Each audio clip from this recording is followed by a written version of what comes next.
Here with the Hall of Famer Bob Baffert on opening day at Del Mar. How many summers now for you down here at the Seaside Oval? 30-something, I think. It's been since 1990 is when I won my first stake in 1990. Here at Del Mar? Here in Del Mar, and I won the Bing Crosby in 92 with 30 slews, and that's when things started picking up.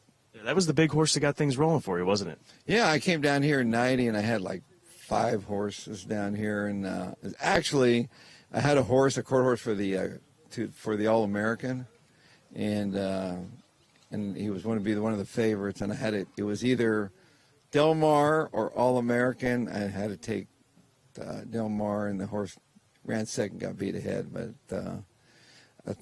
I missed the All-American. I always think maybe I should have gone, but I got going here in Del Mar, and I never looked back. Yeah, things have worked out since then. Let's talk about today. Lannister, race number 5. You've beaten a couple of the key contenders with a few of your other horses that come out of that maiden race. How's Lannister doing for the debut for the Three Amigos? He's doing well. It's not the Three Amigos; it's the SF group. So he's going to need. He might need the race there. You know, he's not. I think going longer he'll be better, but he should be right there.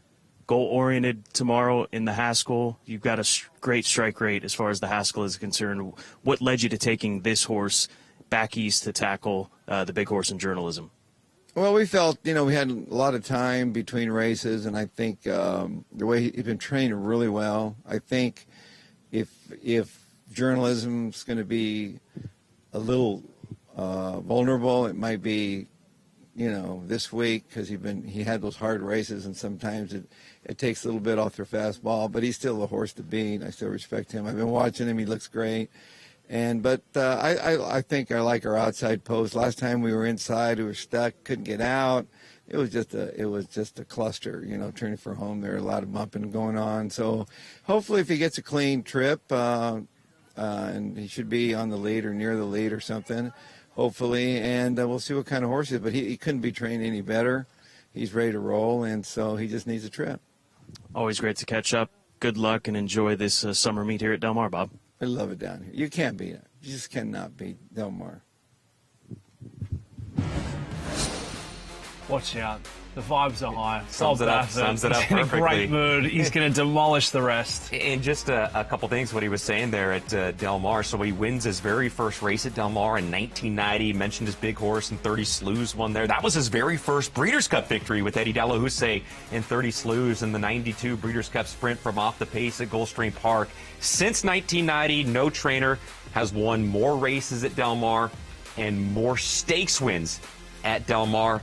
He leads in both categories, 653 overall Del Mar victories for Bob Baffert, and 178 of those are stakes wins. A name synonymous with success out here in Southern California, but so too on a global stage, and has a great chance with Goal Oriented, the outside runner in the Grade 1 Haskell Stakes out at the Jersey Shore on Saturday afternoon. And Bob, Bob put a lot of respect behind what he has seen for journalism, rightfully so. Saw him all year. He couldn't beat him all year out here. We're all the same, but he's thrown the hat. He's thrown that cowboy hat into the ring here. And for Goal Oriented, Joaquin, this colt be the colt who maybe we just haven't seen that top gear just yet. And I agree with that because there's still potential for upside. He's only had 3 lifetime starts, and to give you an idea just how behind he was some of the other 3-year-olds in his first couple starts for Goal Oriented, when he broke his maiden by 3 lengths on April 6th, that was just the day after the Santa Anita Derby, which was won by journalism, and that was his 3rd graded stakes win. Then he ran on the undercard of the Kentucky Derby in that allowance race on May 3rd, which was only his 2nd start. He caught a sloppy racetrack, of course, that day, won by 3/4 of a length.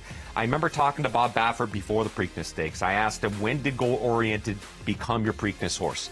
And he was honest, saying, look, originally it was going to be Rodriguez. Rodriguez scratched. They go to their bench because he's got one of the deepest benches of 3-year-olds of anybody in the country.